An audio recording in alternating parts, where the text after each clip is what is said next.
여러분이 그 성덕대왕 신종의 종소리를 들으셨는데 그 종소리가 일승의 원음이라고 거기 명문에 적혀 있어요.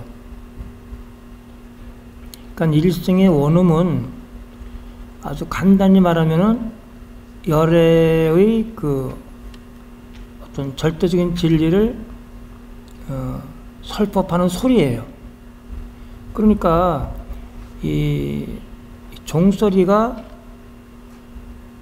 일승의 원음이기 때문에 그 성덕대왕 신종의 그 큰 종신이 종의 그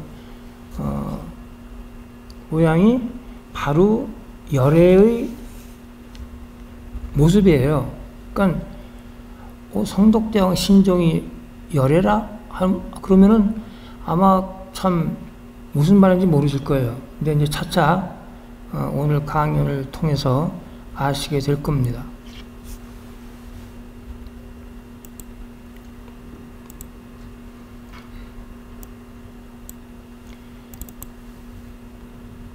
이것이 이제 그 1915년인가 그 봉독사 그 봉황대에 그 시간을 알리는 종으로 이걸 쓰였어요.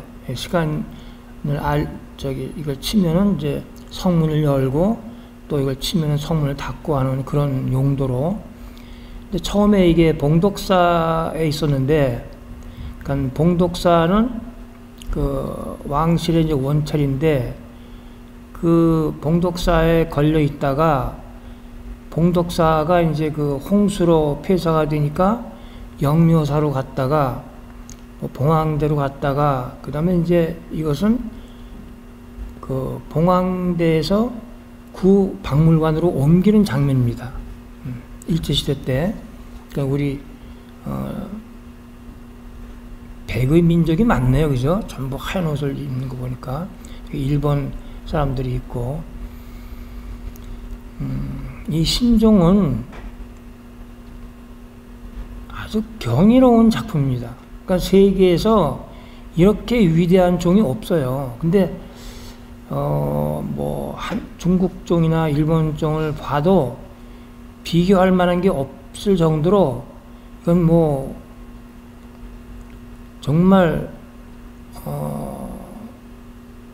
어떻게 이런 종을 우리 민족이 만들었을까? 근데 이제 서양에도 종이 있어요. 그 성당에 가면은 제가 고딕 성당 중에 노트담 사원에 가서 그 종루까지 올라갔거든요. 거기서 큰 종이 있지만 그냥 종이에요. 이거는 뭐 종에 무슨 뭐 아름다움도 없고 종소리가 뭐 그렇게 우렁차지도 않고 이제 그런 건데, 하여튼 지금 구 박물관으로 옮기고 있는 과정입니다. 이것이 이제 그 제가 29살 때 이제 경주로 내려갔어요. 그 우리 가족을 이끌고 경주로 간 이유는 우리 그 통일신라 그 천년의 미술을 공부를 하려면은 그런 그 경주의 풍광도 알아야 되겠다. 그래서 이제 제가 이제 경주에 내려가서 이제 작품들도 많이 보고 또 거기에 그 풍광 뭐 여러 가지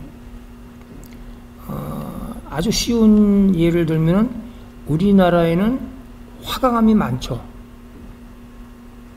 그러니까 불상은 전부 화강암으로 만들었어요.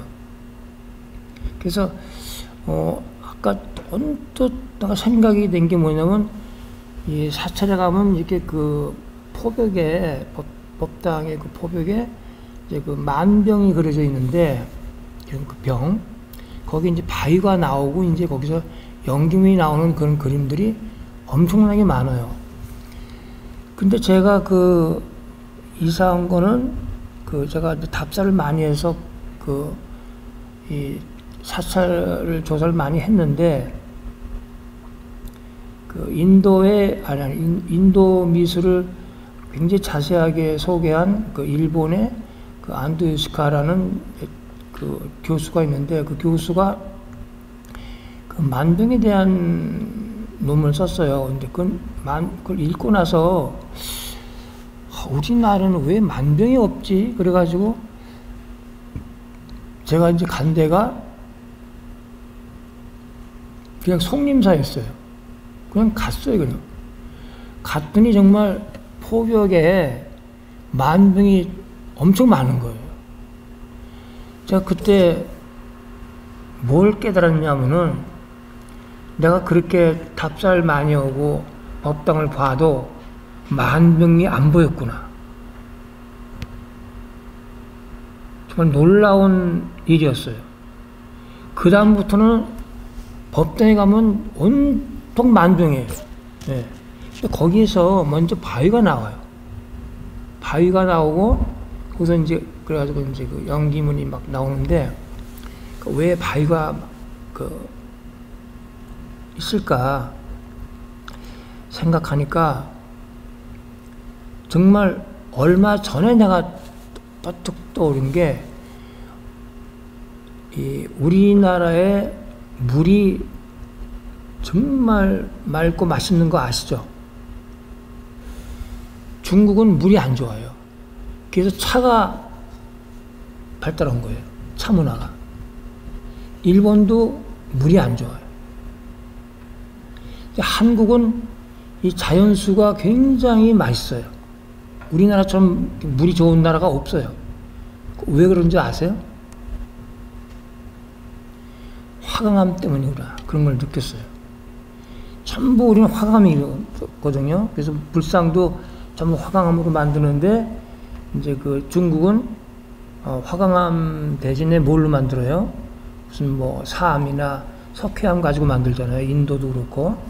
그래서 이 화강암 때문에 우리나라의 물이 맑고 맛이 있구나 하는 걸 조금 전에 느꼈어요.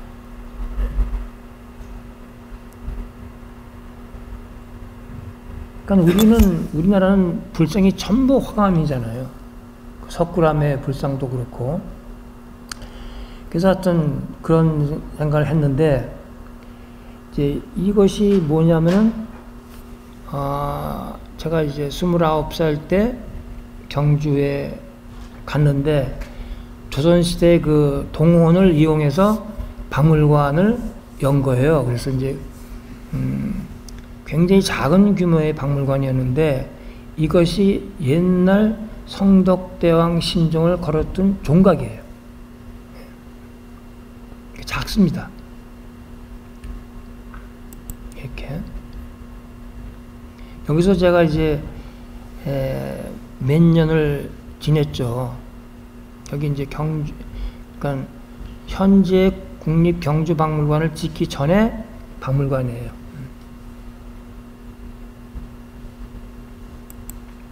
이것이 종각입니다. 옛날 종각. 그래서 여기에 이제 성덕대왕 신종이 걸렸는데, 이게 이제 굉장히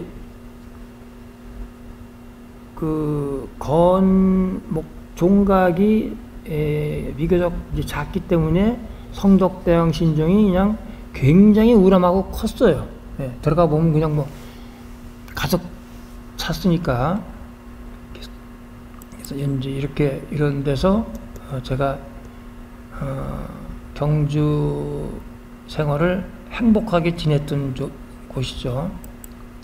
지금은 이렇게 덜렁 지었어요. 그러니까 작아 보이고 이게 시멘트 안이에요. 근데 제가 이제 그 일본에 한 1년간 가 있을 때 이런 거를 짓고 이제 옮겼거든요. 그래서 내가 만일 그때 있었더라면은 그 목조로 종각을 만들어서 조금 크게 종을 걸었으면 얼마나 좋았을까. 그러면 이제 종각하고도 어울리고, 지금은 정말 덩그러니 있어가지고,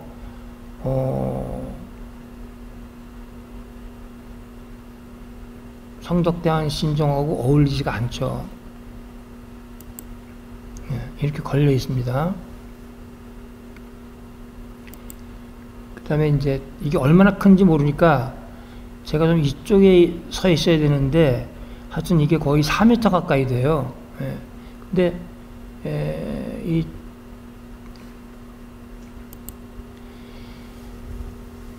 제가 처음 성덕대왕 신종을 봤을 때는 아무것도 안 보였어요. 정말 뭐가 뭔지 아무것도 안 보였는데 제가 좀 생각해 보면은 내가 아무것도 안 보인다는 걸 알고 있다는 게 참 중요했었구나. 왜냐면 내가 아무것도 안 보였기 때문에 이게 뭔가 하고 자꾸 들여다본 거죠. 이게 무엇인가. 그래서 여기에 뭐 문양 같은 거 이제 제일 눈에 띄는 게 비천이죠. 왜냐면 그건 사람 모양이 있으니까 금방 이게 사람 모양이고 이게 비천이구나 알잖아요.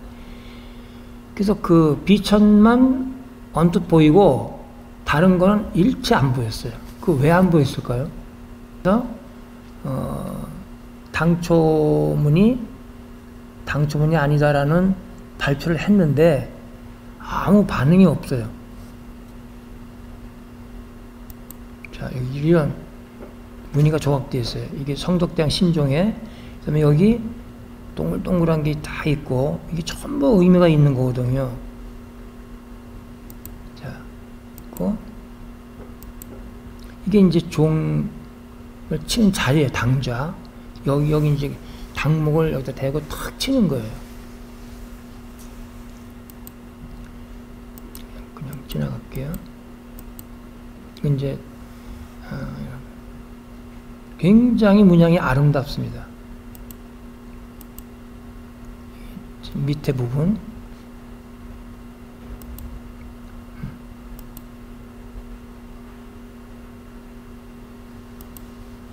자, 그러면 여기 이건 전체를, 이거는 이제 사진 작가가 찍었는데 내가 여러 번 얘기했거든요. 그림자를 무서워하지 말라고. 근데 그 사진 작가는 양쪽에서 조명을 해가지고 이렇게 평평하게 만들어요. 사진을 항상 도자기도 그렇고. 그래서 그 절대로 그림자를 무서워하지 말라고. 그 입체감이 이제 없는 거예요. 양쪽에서 불을 조명을 하니까. 그래서 그 작가의 거를 제가 조금 빌렸어요. 이렇게. 여기 이제 당좌가 있고 비천이라고 합시다. 여기 중간에 좀 그 이음자리가 있는데 워낙 크니까 따로따로 만들어서 붙인 것 같아요. 여기 명문이 이렇게 있습니다. 뒤에 찬시가 있고 이렇게 성덕대왕 신종명, 신종이라는 이름이 여기서 나온 거예요. 찬시.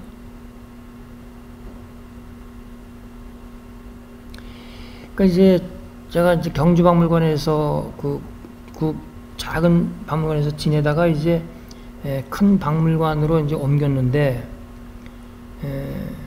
매일 보죠. 이제 그러면 이제 지금 그 큰 종각에 그 종이 걸려 있는데 아침에 빛이 들어와요. 그러면 밑부분에만 들어와요. 그럼 출근할 때 보면은 밑부분만 이제 빛이 들어와서 잘 보입니다. 저녁에는 이제 그 윗부분만 또 보여요. 희미하게. 그래서 사진 찍기가 아주 어려워요. 근데 이거는 이제 그 사진 작가가 이렇게 찍은 겁니다. 조명을 양쪽에 했다는 게 보이죠. 이렇게 반사가 되는 거 보면. 그래서 입체적으로 보이도록 찍어라 그래도 죽어라고 안 찍어요. 그러니까 사진 작가를 제가 많이 아는데 이 사진 작가들이 공부를 안 해요. 그냥 사진만 찍지. 불교 유적을 찍는 많은 분들을 제가 아는데 그래요. 당장. 근데 이제 이게 이제 우리가 음관, 소리와 관계 있다고 생각해서 음관이라는 말을 붙였어요.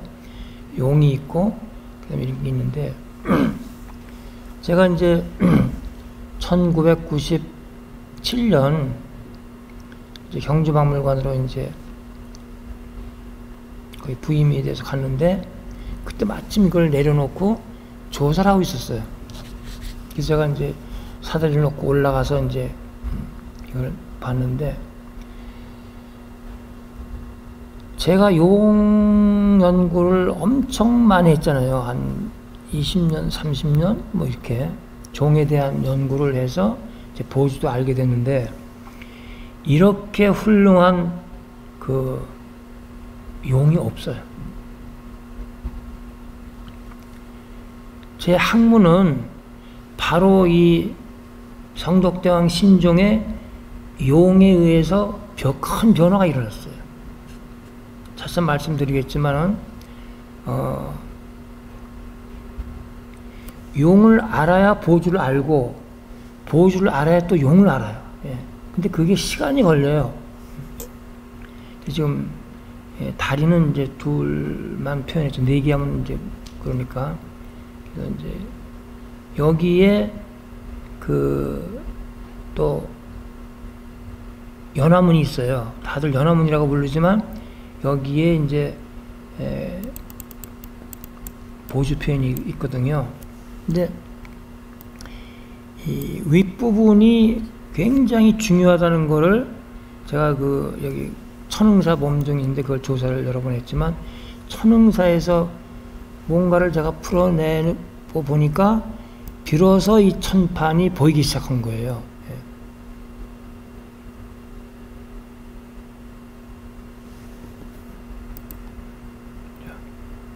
이 용이 굉장한 겁니다. 이게 야 이건 어떻게 이런 용을 조각을 했을까? 어떤 조각가가 이런 위대한 용을 조각을 했을까? 용이 굉장히 중요하잖아요. 왜 그러냐면은 용의 입에서 뭐가 나와요? 보주가 나오잖아요. 용의 입에서 보주가 나온다라는 거를 사람들은 봐도 몰라요. 나중에 이제 저 보여드리겠지만은 용의 입에서 보주가 나오고 제1연기싹, 제2연기싹, 제3연기싹 이런 게 나온다는 거를 여기서 안 게 아니고 이 성덕대왕 신종의 용을 보고 굉장히 큰 깨달음이 왔는데 그게 뭐냐면 우리가 귀면화라고 부르는 게 전부 용면화구나 하는 걸 여기서 제가 깨달은 거예요. 그 다음부터 이제 제 학문에 엄청난 변화가 온 거죠.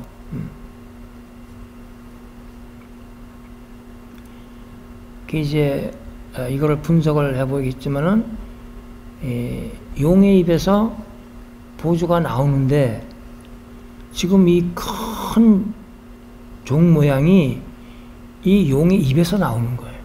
그걸 제가 굉장히 늦게 알았어요, 이것도. 하여튼 이 용의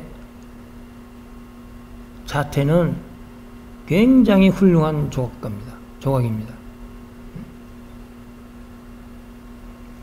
정말 여러분들은 석굴암이나 이런 그 신종을 만든 세계에서 위대한 작품을 만든 나라에서 태어났다는 것을 정말 자긍심을 가지고 행복하게 생각해야 돼요.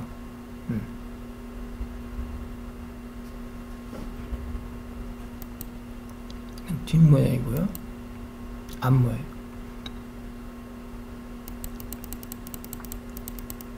제가 이제 여기 그 사다리를 놓고 이제 올라가 보니까 앞에서 보니까 눈이 안 보이는 거예요. 눈이 이게 이제 코고 여기 이제 입술이 이렇게 들린 거죠. 그 다음에 여기 이제 눈썹 같은 게 이제 있는데 눈이 안 보여요. 왜 눈이 안 보이지? 왜냐면 정면에서 봐서 눈이 보이는 귀면화를 많이 봤잖아요. 그죠? 눈이 다 그냥 바로 보이니까. 눈이 안 보여서 이거 웬일인가. 이제 옆에서 보니까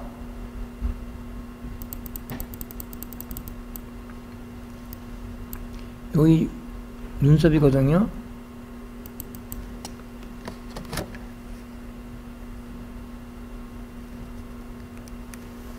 자, 여기 이제 눈썹이고,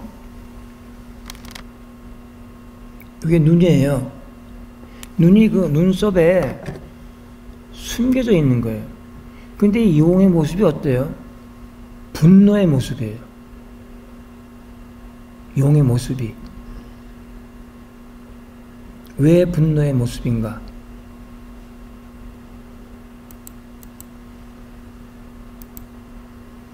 자, 그럼 이제 대충 이제 신종이 어떻게 생기는지 아셨죠?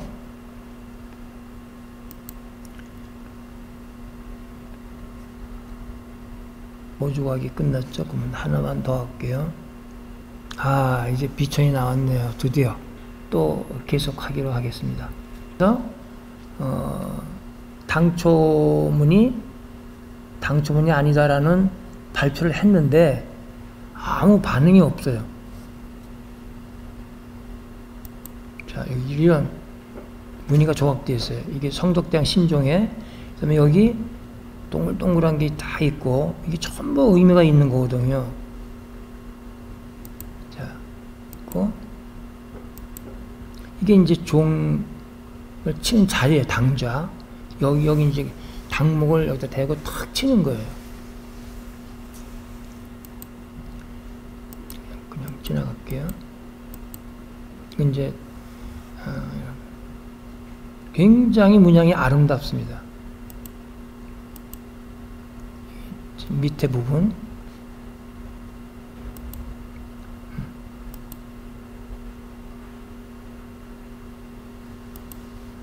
자, 그러면 여기 이건 전체를, 이거는 이제 사진 작가가 찍었는데, 내가 여러 번 얘기했거든요. 그림자를 무서워하지 말라고. 근데 그 사진 작가는 양쪽에서 조명을 해가지고 이렇게 평평하게 만들어요. 사진을 항상. 도자기도 그렇고. 그래서 그 절대로 그림자를 무서워하지 말라고. 그 입체감이 이제 없는 거예요. 양쪽에서 불을 조명을 하니까.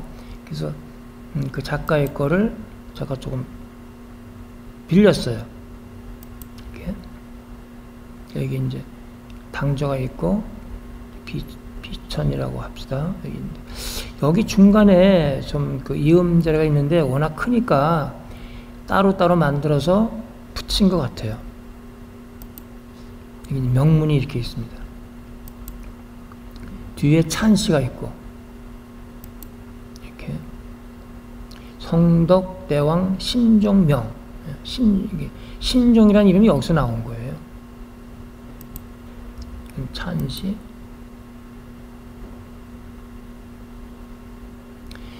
그러니까 이제 제가 이제 경주박물관에서 그 작은 박물관에서 지내다가 이제 큰 박물관으로 이제 옮겼는데,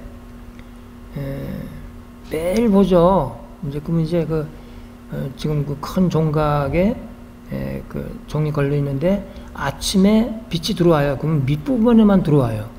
그럼 출근할 때 보면은 밑부분만 이제 빛이 들어와서 잘 보입니다. 저녁에는 이제 그 윗부분만 또 보여요. 희미하게. 그래서 사진 찍기가 아주 어려워요. 근데 이거는 이제 그 사진 작가가 이렇게 찍은 겁니다.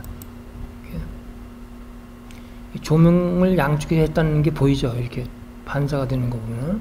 그래서 입체적으로 보이도록 찍어라 그래도 죽어라고 안 찍어요.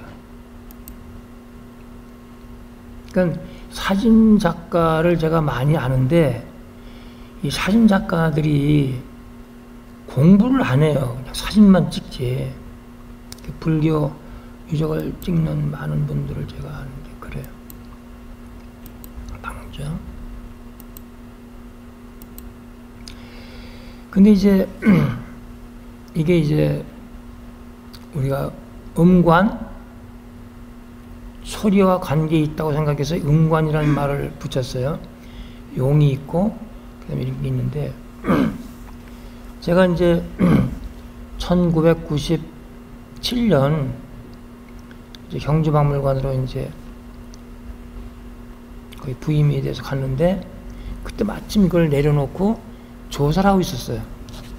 그래서 제가 이제 사다리를 놓고 올라가서 이제 이걸 봤는데, 제가 용 연구를 엄청 많이 했잖아요. 한 20년, 30년 뭐 이렇게 종에 대한 연구를 해서 이제 보주도 알게 됐는데, 이렇게 훌륭한 그 용이 없어요. 제 학문은 바로 이 성덕대왕 신종의 용에 의해서 큰 변화가 일어났어요. 차츰 말씀드리겠지만은 용을 알아야 보주를 알고, 보주를 알아야 또 용을 알아요. 예. 근데 그게 시간이 걸려요. 지금 다리는 이제 둘만 표현했죠. 네 개 하면 이제 그러니까. 그래서 이제 여기에 그 또 연화문이 있어요. 다들 연화문이라고 부르지만 여기에 이제 보주 표현이 있거든요. 근데 이 윗부분이 굉장히 중요하다는 거를 제가 그 여기 천흥사 몸종인데 그걸 조사를 여러 번 했지만, 천흥사에서 뭔가를 제가 풀어내고 보니까 비로소 이 천판이 보이기 시작한 거예요.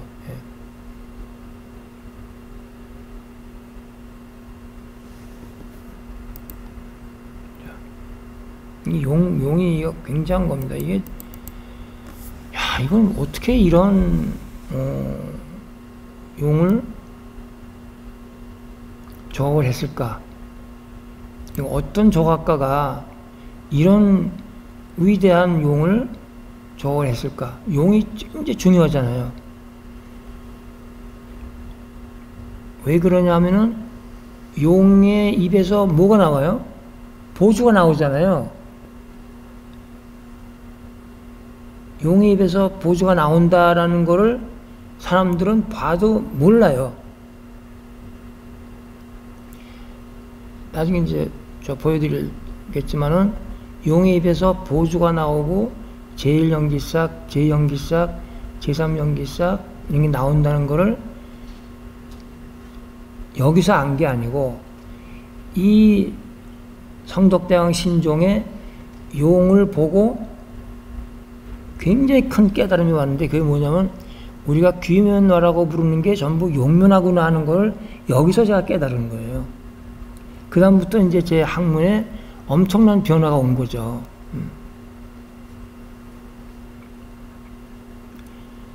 그 이제 이거를 분석을 해보겠지만은, 용의 입에서 보주가 나오는데 지금 이 큰 종 모양이 이 용의 입에서 나오는 거예요.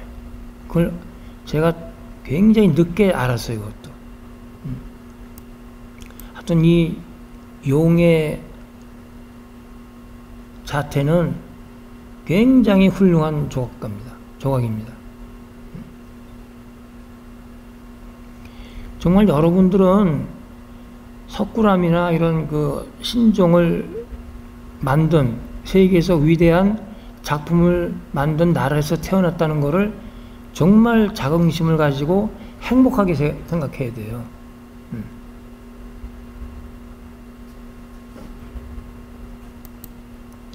뒷모양이고요.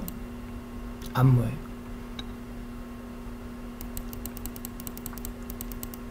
제가 이제 여기 그 사다리를 놓고 이제 올라가 보니까 앞에서 보니까 눈이 안 보이는 거예요. 눈이 이게 이제 코고 여기 이제 입술이 이렇게 들린 거죠.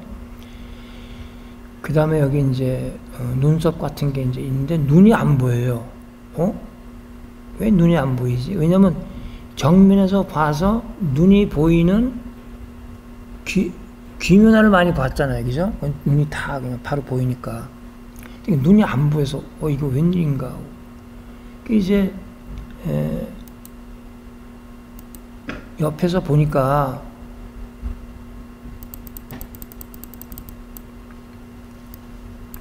여기 눈썹이거든요.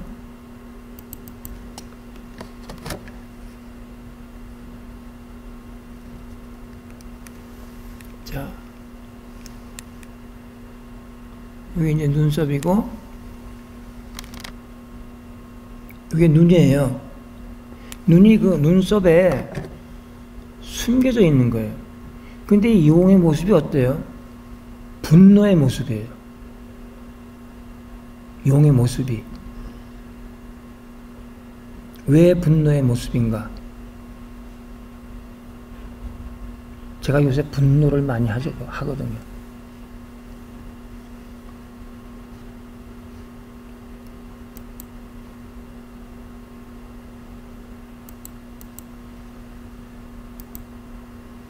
자, 그럼 이제 대충 이제 신종이 어떻게 생기는지 아셨죠?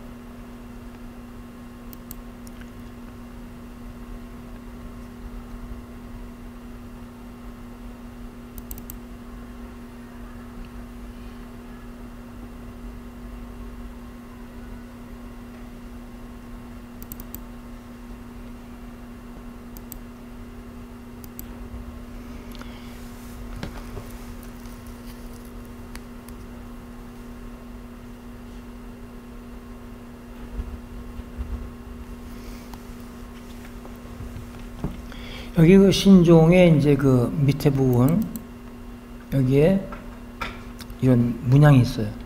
그러면,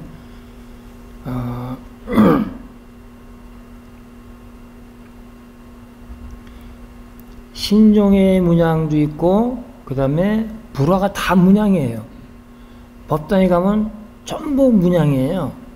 그러니까, 근데 우리가 문양이라고 부르는 거를 그냥 장식으로만 알고 있지, 그거를 설명한 사람이 없어요. 우리나라뿐만이 아니고 전 세계 학자들이 문양을 설명을 못 합니다. 근데 문양집이 많이 나오거든요. 뭐 10권도 나오고 뭐 5권도 나오고 여러 가지가 있는데, 제가 이제 문양집을 이제 일본이나 이제 뭐 그 유럽 다니면서 이제 다 사 모았는데, 사진만 있지 설명이 없어요. 뭔지 모르니까. 근데 이제 제가 이 문양을 이제 고구려 벽화를 통해서 이제 풀어내기 시작했는데, 제가 문양을 처음으로 풀어낸 거예요. 그래서 지난 3월 달에 강연 때 이제 그 뭐 그리스 신전이나 그리스 미술, 뭐 고딕 성당, 중세 그런 성당의 문양들, 뭐 모스크, 이슬람의 그 신전, 거기 보면은 전부 문양이거든요. 그거를 푸는 사람이 서양에 한 사람도 없어요. 그래서 그때 그 3월 15일 날 강연 때 그것이 거기 있는 그 문양이 뭐를 의미하는가를 강연한 거거든요.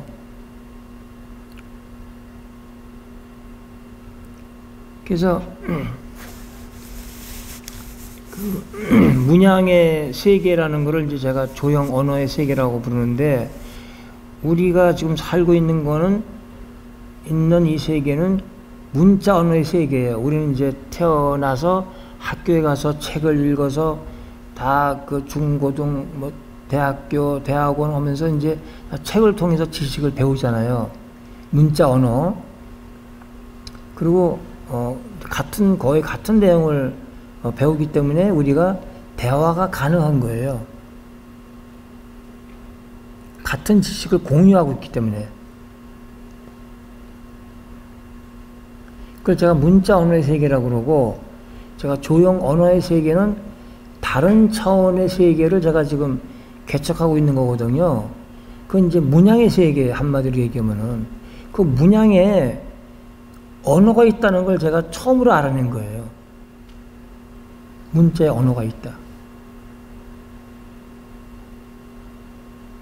제가 얼마 전에 그 기자하고 얘기하다가 거긴 뭐 길게 쓸 수 있으니까는 뭐 위장 문제 얘기하다가 사실 이게 문양의 세계가 이게 해외 토픽감인데 좀 난 그런 걸 좀 써주기를 희망했는데 안 쓰더라고요.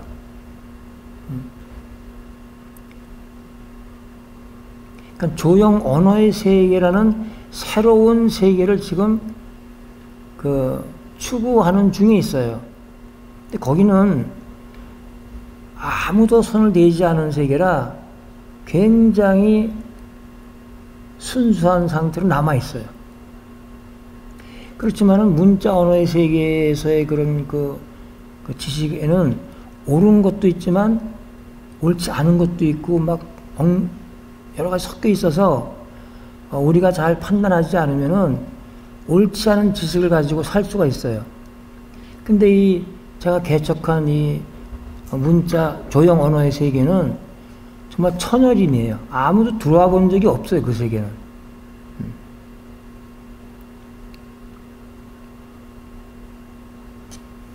지금 여기에 이런 문양이 있잖아요. 그러면 이거를 보면 한 가지 색으로 되어 있단 말이죠. 그러니까 이게 뭔지 몰라요. 몰라서 제가 이제 채색 분석법이라는 그 해독법을 제가 개발을 했어요. 그래서 이렇게 그린 거기에다가 그럼 이제 여기 우리가 연잎이라고 부르는 게 있죠. 근데 이제 이게 연잎이 아니고 보주라는 거를 이제 제가 이제 이걸 이렇게 채색을 해가지고 뚜렷이 보이게 여기 이제 가운데 큰 보주가 있잖아요. 그 다음에 여기 이제 수술인데 수술이 또 다 보주예요. 그 다음에 이것도 이제 그 연잎이 아니고 이제 보주가 되는데 이거를 이제 간단히 그리면은 이렇게 돼요.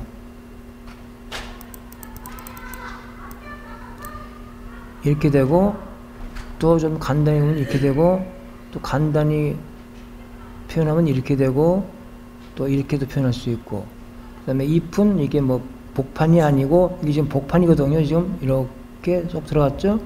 복판이 아니고 두 개의 보주가 이제 있는 건데 그건 뭐 다음 기회로 미루겠습니다. 그 다음에 이렇게 한 다음에 여기서 이게 뭐가 나와요. 그러니까 제가 이렇게 이런 걸 해보니까 뭐에서 뭐가 나온다는 걸 몰라요, 사람들이. 뭐에서 굉장히 시각이나 사고가 평면적이에요. 뭐에서 뭐가 나온다. 그걸 모른다는 걸 알았습니다. 이렇게 해서 단계적으로 이렇게 또 나와요. 이렇게 끝에서. 그럼 지금 이거를 그냥 보면 뭐 어두운 색이 되니까 안 보이는데 이렇게 채색을 하니까 분명히 보이잖아요. 이렇게 보면은 여기서 이게 뭐가 잎 같은 게 나오는데 다 이 안에 제일 연기색의 모티프가 들어있어요. 여기도 있고 여기도 있고 여기도 있고 그 다음에 여기서 이제 꽃 같은 게 피잖아요. 제가 이제 이걸 영화라고 그러는데 영화된 꽃 여기서도 뭔가 이렇게 잎 같은 게 나오는데 다 여기 제일 연기색의 모티프가 있어요.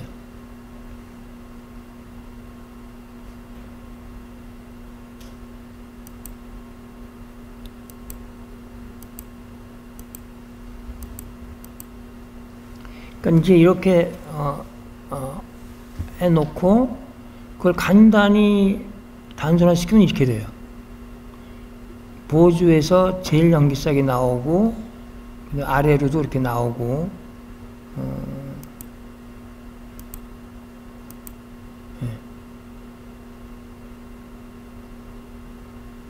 이거는 이제 채색 분석을 직접 해봐야지만 알 수 있어요.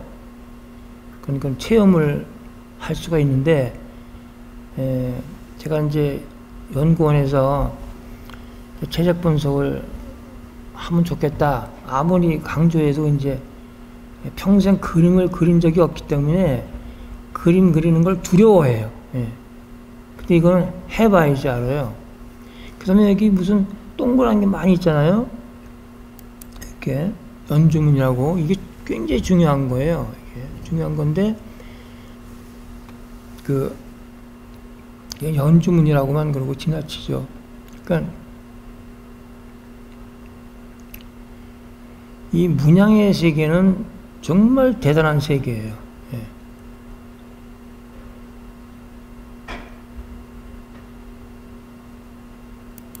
이렇게.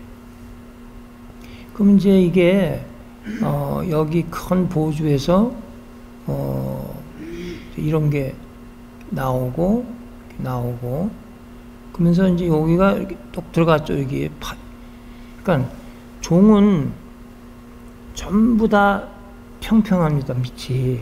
근데 성덕대왕 신종만 여기가 이렇게 능형으로 되어 있어요. 이렇게. 이게 이제 8개 이렇게 반복되는데, 세계 모든 종 중에 성덕대왕 신종만 8능형이에요, 이렇게. 그래서 왜 8능을 했을까? 그 불경에 보주에 대한 얘기가 딱 하나 나오는 게, 보주는 8능, 8개의 모습을 가지고 있다 그래요. 그래서 혹시 그와 연관이 있지 않을까? 그렇지만 확실히 모르겠습니다.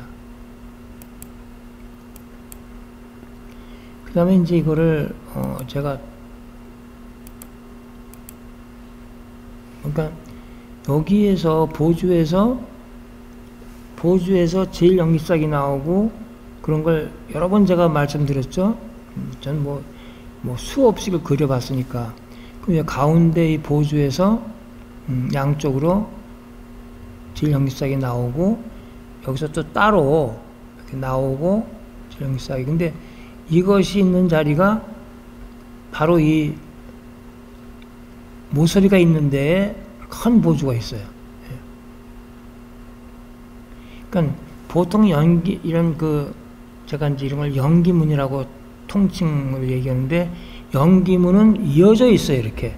근데 이건 이어져 있는 게 아니고, 이렇게 단위가 있어가지고 이제 반복을 하고 있습니다.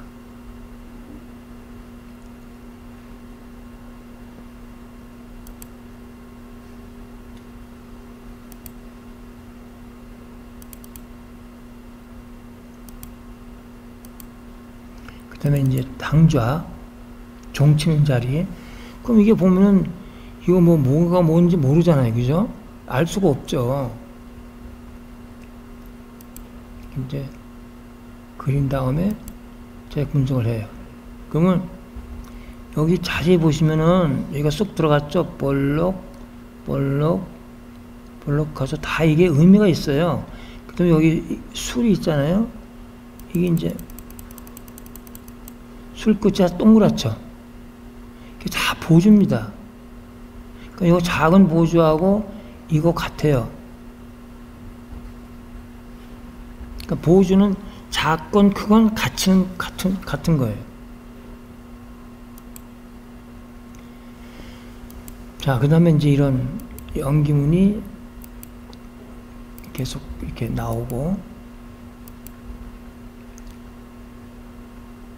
다 제일연기싹, 제3연기싹 이렇게 되어 있죠. 또 제3연기싹이 나오고, 또 이렇게 해서,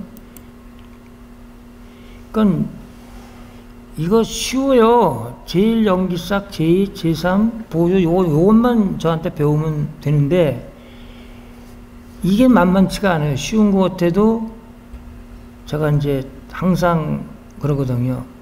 최소한도 3년만 들으면 알 수 있다. 근데 그거를 못하는 거예요. 빨리 배우고 싶어가지고. 근데 우리가 이제 보통 독일어, 프랑스어 배우려면 학원에 가서 몇 년 배워야 돼요. 영어도 여러분 중, 고등, 대학 해서 배워도 원서를 못 읽잖아요. 읽는 사람이 드물잖아요. 그러니까 그렇게 6년씩 배워서 이제 영어 책이나 프랑스, 독일어를 이제 읽는데, 3년 배워서 조형언어를 읽으면은 얼마나 빠르게 배우는 거예요. 근데 그걸 못하겠다 그러면은 뭐 할 수 없는 거죠. 뭐. 그러니까 제 얘기를 듣고 3년에 그걸 배울 수 있다 그러면은 나도 해야겠다. 그런 마음이 일어나는 분이 계세요, 지금?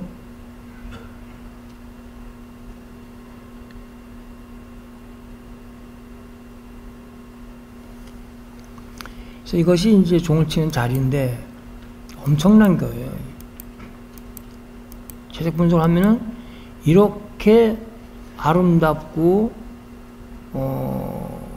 정말 경이로운 이런 조형들이 있다는 거를 사람들은 모르죠. 아까 원래 종의 사진을 보면 이런 게 있으리라고 상상이 안 가죠. 예. 그러니까 이걸 밑그림 그려서 체제로 분석을 하면은 이렇게 이런 모양이 되는데, 그러니까 일승의 원임을 내는 자리 아니에요, 이게. 일승의 원인.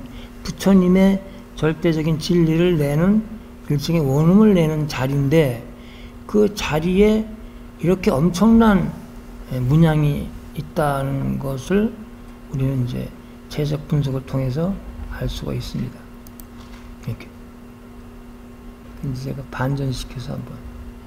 지금 종 치는 자리가 이렇게 엄청난 거예요. 그 다음에 이제 이거 보주과학, 제가 보주과학이라고 부르는데 이것도 한번 보겠습니다. 이렇게 되고, 이렇게. 위에 이제 이렇게 또, 위에 상대, 문양대가 있어요. 이렇게 재적 분석을 이렇게 해보면은 이것도 이제 법칙이 있어서 전개가 됩니다. 이렇게. 이걸 다 당초문이라고 그래요. 덩굴무늬, 만초문, 그거 아니거든요. 그러니까 제가 이제 이런 걸 통칭해서 연기문이라고 부르고 있죠.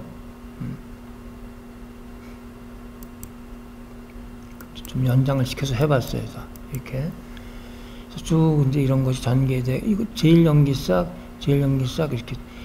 굉장히 쉬워요. 쉽지만은 3년은 배워야 쉬운 거예요. 처음부터 쉬운 건 아니에요.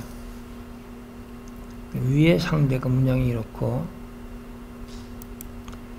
그 다음에 이제 여기 밑에 여기도 마찬가지예요. 다 지금 단계적으로 제가 채색하고 스캔하고 해서 보여주는 거예요. 이렇게. 그러니까 요거하고 아까 요 전에 이렇게 하고 이제 제가 높아심에서 이 대중들이 이걸 이렇게 따로 해야겠다. 그래서 이렇게 따로 해가지고 대중들의 입장에서 제가 채색 분석을 하는 거예요, 지금. 그럼 이제 그 주변이 다 됐잖아요. 이제 처음이 어렵지, 그 다음은 이제 쉬우니까. 그래서 여기도 이렇게 귀에서 시작해서 이렇게 제일 연기싹. 이거는 어떻게 되냐? 이건 일정치가 않네. 이렇게. 그래서 이렇게 주변에 문양대가 연기문이라는 거는요, 나중에 또 얘기하겠지만은 연기문에서 만물이 생성이 돼요.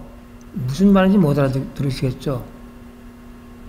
그러니까 연기문이라는 게 우리가 알고 있는 그냥 문양이 아니고 이 만물이 생성되는 그런 엄청난 조형들입니다. 또 보주들이 여기 다 있죠. 예. 자, 여기 이제 이렇게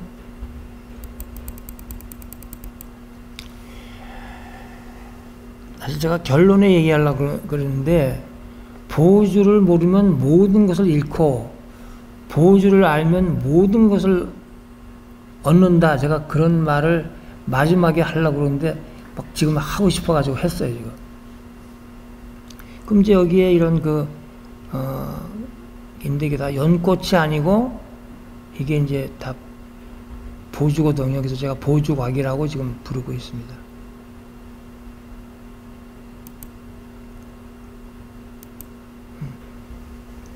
그러니까 그냥 종이에 있는 문양을 보면 뭔지 몰라요. 이렇게 재적 분석을 해야지만 아는데, 이것이 말하자면 문양 해독법이에요.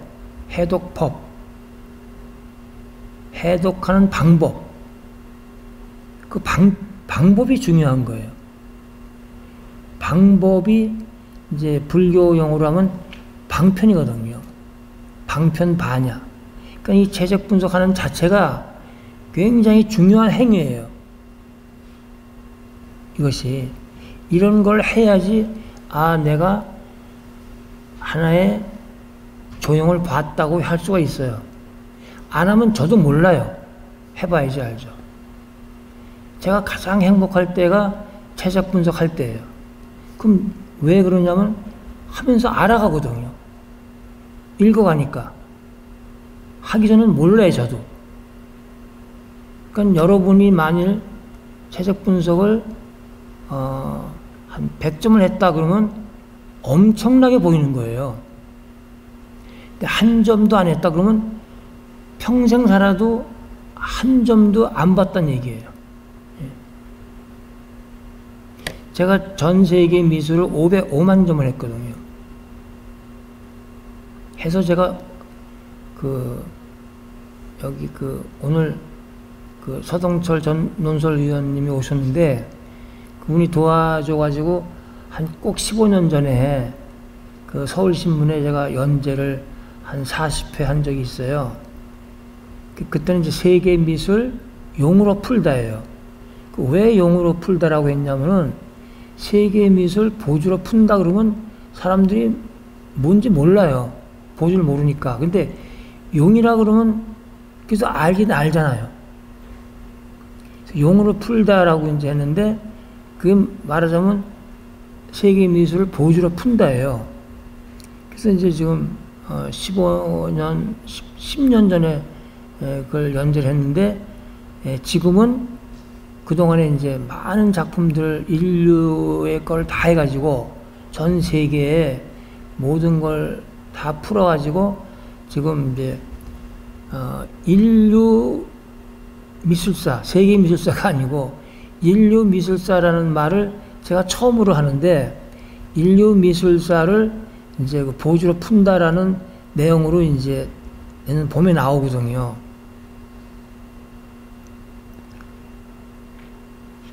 그러니까 재적 분석을 한번 할 때마다 제가 한 단계씩 올라가는 거예요. 한 단계 한 단계 그 인식의 어떤 심도라든지 어떤 어떤 성장이 재적 분석을 할 때마다 일어나는 거예요. 그건 제가 매일 지금 이 나이에도 매일 그냥 컴퓨터 앞에서 재적 분석을 하는 이유는, 그것이 재적 분석을 하면서 풀려지는 기쁨이 있어요. 굉장히 큰 기쁨이 있거든요. 그래서 그걸 또 이제 정리해서 매주 수요일마다 강의를 하고, 연구원에서. 그러니까 그게 얼마나 기쁘고 환희에 찬 일인지 몰라요.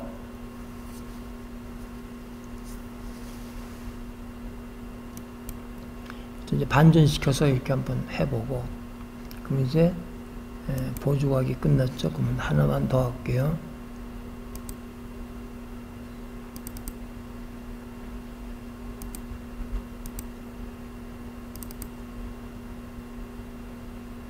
아, 이제 비천이 나왔네요. 드디어.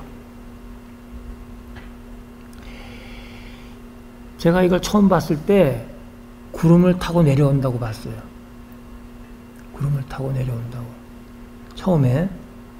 그러니까 지금 제가 이걸 29살 때 처음 봐가지고 지금 계속 그 용으로부터 해가지고 이런 그 조형원을 읽게 돼서 지금 오늘날까지 이제 50년 넘었잖아요. 그러니까 한마디로 성덕대왕 신종을 연구하면서 내가 성장을 해왔고, 그렇게 성장한 내가 성덕대왕 신종에 몰랐던 부분을 거의 다 풀어낸 거예요. 거의 풀어냈기 때문에 제가 이 자리에 있는 것이지, 어느 한 부분을 못 풀었다 그러면 제가 이 자리에 안 서 있습니다. 예. 그래서 일단 그건 나중에 또 말씀드리고, 두 개가 아니죠. 두 비천이 있는데, 두 비천이 마주보고 있잖아요. 그 사이에 뭐가 있는 줄 아세요? 그 명문이 있어요. 신종 명이. 그러니까 이제 앞쪽에는 신종의 그 명이 있고, 뒤쪽에는 찬씨가 있어요. 전부 그런 그 명문을 향해서 비천이 서 있기 때문에, 이 명문이 중요하구나 하는 걸 안 거예요. 저는 처음에 그냥 몰랐어요. 왜 이렇게 있는지. 근데 명문을 읽어보니까 거기에 이제 일승의 원음얘기도 나오고 엄청난 얘기들이 나오는 거예요, 여기에. 그래서 이거를 이제 제작 분석을 하면 이제 이것도 그냥 보면 모르죠. 자, 처음에 이렇게 나와요. 그럼 이제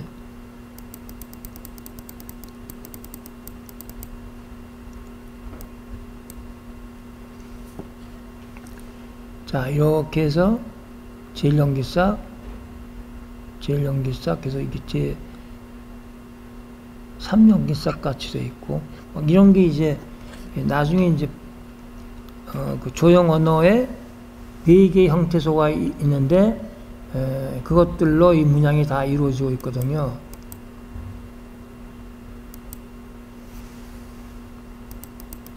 자, 재색 분석을 해봐야지 아는 거예요. 하지 않으면 몰라요.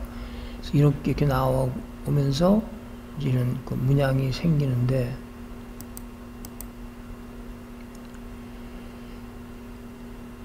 이걸 안 했을 때는 전부 구름으로 봤거든요. 이렇게 또 그러니까 이것이 그러니까 뭐냐면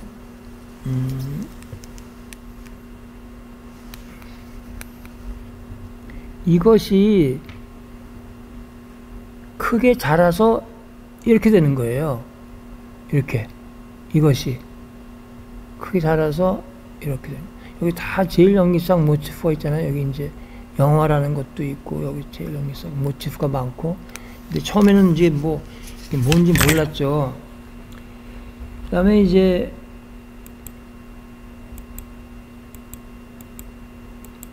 이렇게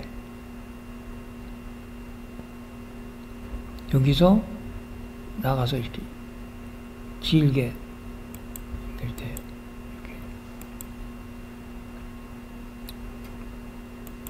그건 재색 분석 안 하면은 절대로 보이지가 않아요. 여기 제가 찾은 4개의 형태소가 다 있는 거죠. 그죠? 뭐 막 제일연기싹 무더기. 그러니까 여기에서 이런 연기문에서 비천이 화생하는 거예요. 그러니까 비천은 우리가 알듯이 현실에서 보는 그런 게 아니고 영화된 존재예요. 이렇게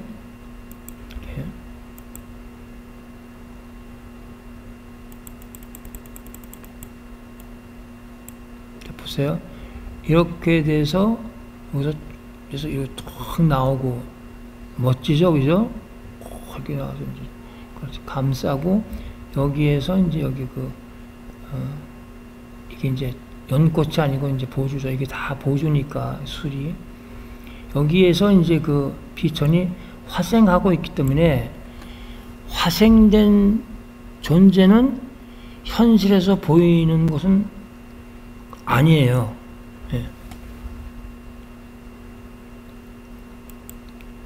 이렇게 자 이렇게 그 향로를 둔 이제 영화된 존재가 여기 있어요.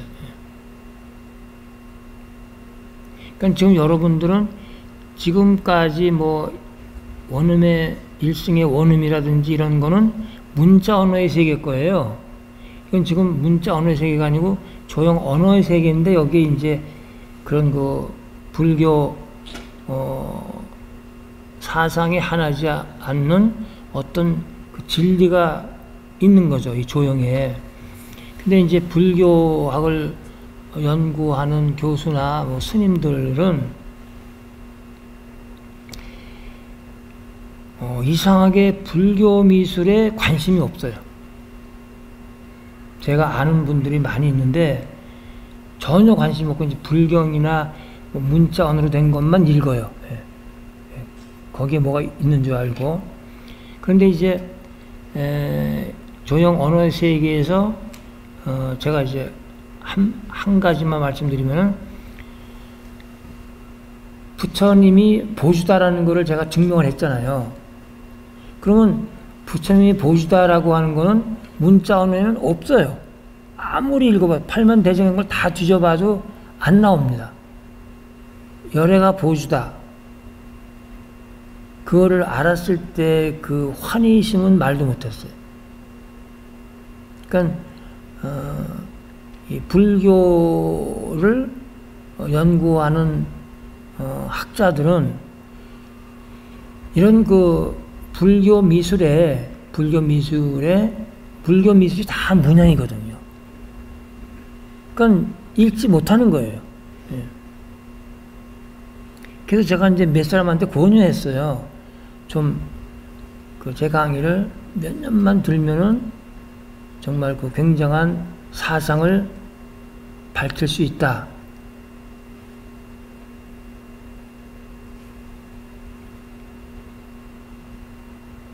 근데 안 와요. 그 다음에 이제 이런 연기문이죠, 이게. 연기문에서 지금 비천이 화생됐잖아요. 거기에서 비천으로부터 연기문이 또 발산한다 하는 게 연기 화생론의 골자예요. 그러니까 지금 연기문에서 굉장히 복잡한 그런 연기문에서 비천이 화생을 하고 지금 여기에 지금 천이가 난리잖아요. 이거 천이가 아니에요. 천이가 난리죠. 이것이 이제 영화된 존재로부터 발산한 연기문이거든요. 그래서 이렇게 보주문이 쫙 나오고 자세히 보시면은 다 보주로 이루어진 거 아니에요, 이게. 그죠? 이렇게 나오고 다 끝나가지고 이렇게 나와요. 왜 천이가 아니냐?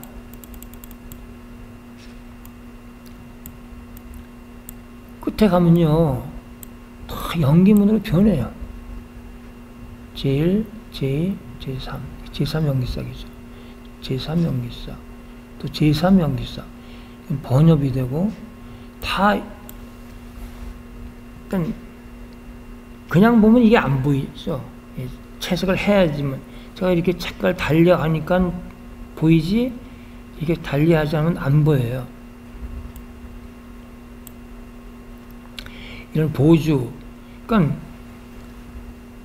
보주, 제1연기싹, 제2, 제3연기싹, 제가 찾아낸 5만 점을 분석을 해서 공통된 조형 언어가 있구나 하는 걸 이제 알았는데 거기에 4가지 형태소가 4가지 있잖아요. 이제 그걸로 다 돼 있는 거예요, 지금.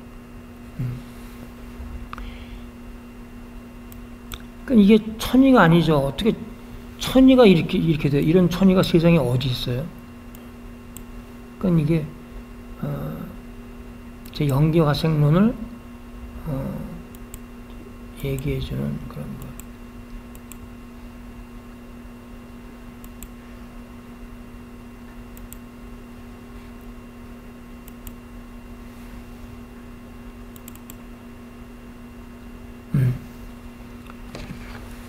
제가 이제 조금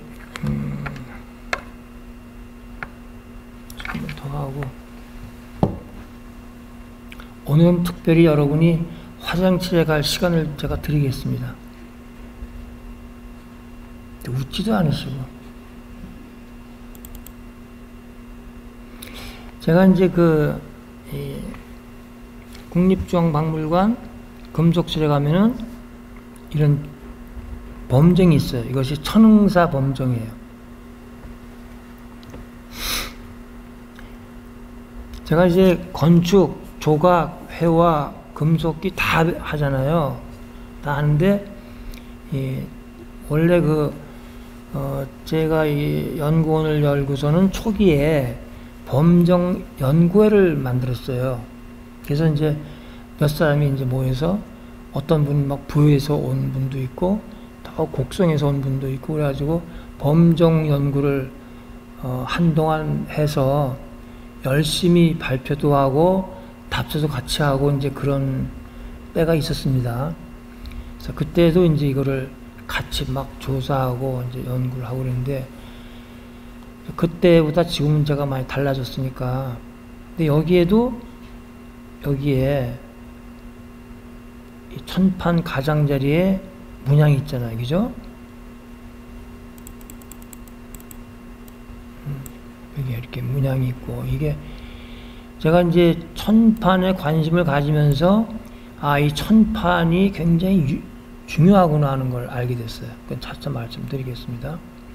여기 용이 있는데 이 용은 이제 성덕대왕 신종처럼 그 밑에 닿지 않고 떠가지고 이제 입에 보주를 물고 있습니다. 이 천판 부분에 이거예요. 그래서 이거를 제가 여러 번 가서 찍었어요. 찍다가 이제 제가 이제 범정 연재를 지금 하고 있는데,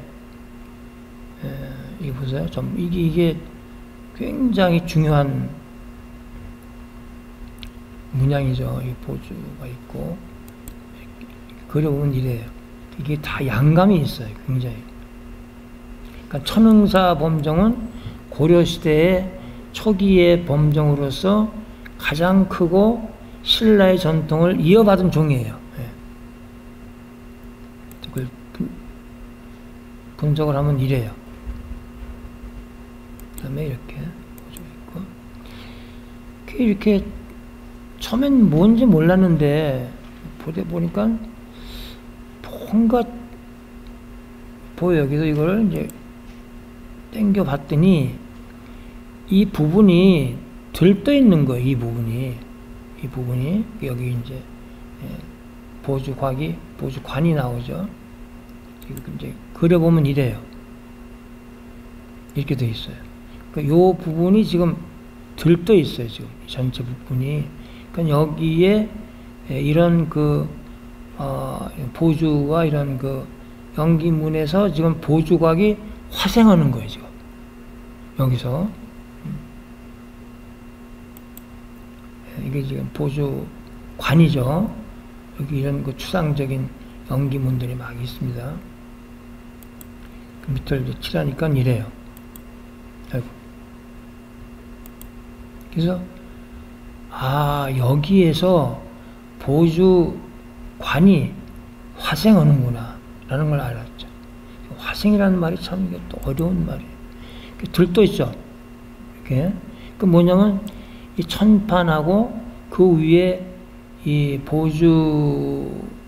보주관하고 용을 따로 만들어서 붙인 거예요.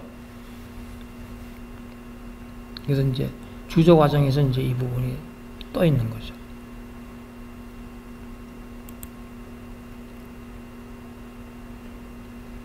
그래서 이렇게 이제 조사를 하면서 하나하나 알아가는 거예요. 하나하나 한꺼번에 아는 게 아니고 성덕대왕 신종을 50년 넘어 계속 하나하나 풀어나가는 거예요. 그러니까 이제 제가 이걸 통해서 이제 완벽하게 풀어냈기 때문에 이제 오늘 이 자리에 있는 건데, 지금 제가 설명하는 이 세계는 조형 언어의 세계예요. 현실 세계는 없기 때문에 안 보여요, 이거는. 그러니까 사람들은 현실 세계에서 본 거 이외에는 안 보인다는 걸 알았어요. 그러니까 이거는 조형 언어의 세계는 현실 세계에 없기 때문에 안 보입니다. 그러니까 그걸 보이게 제가 도와드리겠다는 거예요. 그러면은 여기서 이제 지금 또 계속하기로 하겠습니다.